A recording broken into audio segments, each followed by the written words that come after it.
అలాగే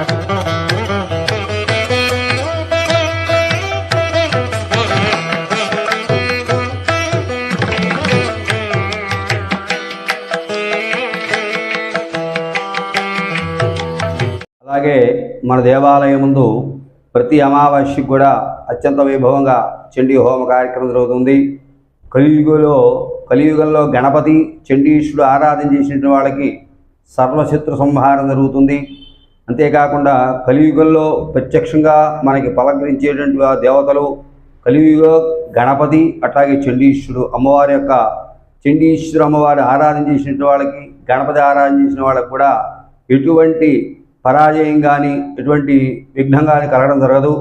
అట్లాగే ఈ చండీశ్వర హోమంలో పాల్గొన్న వాళ్ళకి సమస్త ఆదిత్యాది నవగ్రహ దేవతల్లో ఎటువంటి గ్రహాలు కూడా పీడించినా బాధించినా అట్లాగే సర్వకార్యములను కూడా సిద్ధించేట్టుగా కలియుగో గణపతి అట్లాగే చండీశ్వరుడు ఆరాధన చేసిన వాళ్ళకి విశేషంగా కలుగుతుందని చెప్పి మన పురాణ ఇతిహాసాలు కూడా చెప్పడం జరిగింది. మరి అటువంటి కలియుగంలో మన అమ్మవారు అమావాస్య నాడు అత్యంత వైభవంగా ఈ చండీశ్వర హోమ కార్యక్రమం చేయడం వల్ల దేవతలందరూ కూడా అమ్మవారి యొక్క అనుగ్రహంతో సృష్టించబడింది. ఈ సృష్టి అంతా కూడా అమ్మ దైవతోనే జరుగుతూ ఉంటుంది. అటువంటి అమ్మవారి యొక్క ఈ చండీశ్వర హోమ కార్యక్రమంలో పాల్గొన్న భక్తులందరికీ కూడా సకల దేవతలన్నీ కూడా విశేషమైన యోగాన్ని కలిగిస్తారు. అందులో రేపు పుష్య అమావాస్య చాలా విశిష్టమైన రోజు. ఈ పుష్యమాసంలో శనీశ్వరుడు యొక్క జననం కలిగింది.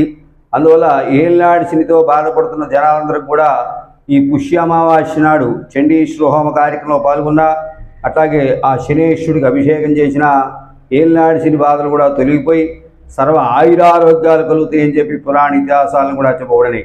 అటువంటి ఈ చండీశ్వర హోమం మన దేవాలయంలో ప్రతి అమావాస్య నాడు భక్తుల యొక్క దివ్య గోత్రనామాలతో జరుగుతోంది.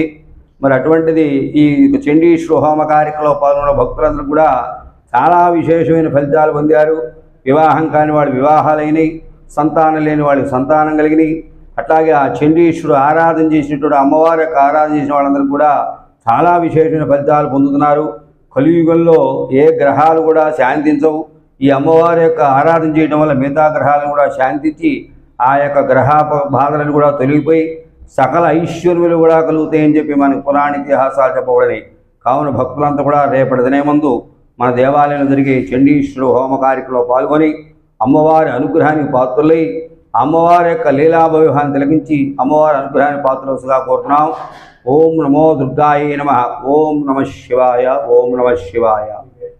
నా ఆలయ ప్రధానచ్యుడిగా చిత్రపాటి వెంకటస్వామి శాస్త్రి, అట్లాగే నా యొక్క కుమారుడు నాగ వెంకటస్వామి యొక్క సారథ్యంలో ఈ కార్యక్రమాలు కూడా ఆలయ దేవస్థాన కమిటీ వారి యొక్క సారథ్యంలో ఈ కార్యక్రమాలు కూడా అత్యంత వైభవంగా జరుగుతున్నాయి.